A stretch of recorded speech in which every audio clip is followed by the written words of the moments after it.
جد ابويا وامي الخالة سالم واختي ومعاهم هاتشوري وزود كمان فيكسي وخيتوس رولاي من تفيدي جند باي مشروطي مختاراي امرا في دوس مختهاي لسه كلها فهمتها. هنبتدي نتحرك مفيش حاجة نقصتها انا دايما في دارك. هنبتدي ننظم هنبتدي نجمع صفوفنا نص موت محتم ونص ما يقدروش قصادنا. هنطلب المساعدة من مشروطي مختاراي لو ما رفضش الفكرة بعد ما رفضوش مختهاي هروح لمشروطي واجيلك بالاخبار. ما تخافش مش هيأذيني بس يا ريت ما يرفضناش.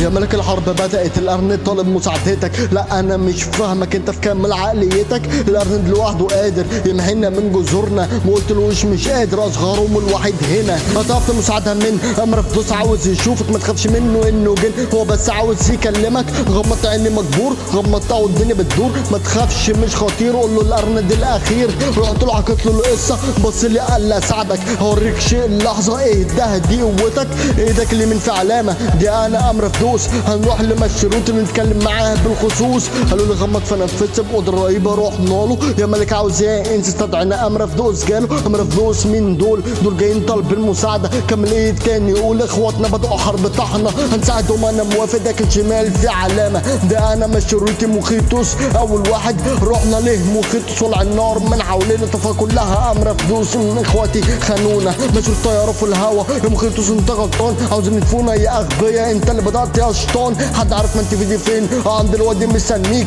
يلا ندي على الشياطين رحنا له انا هوريك.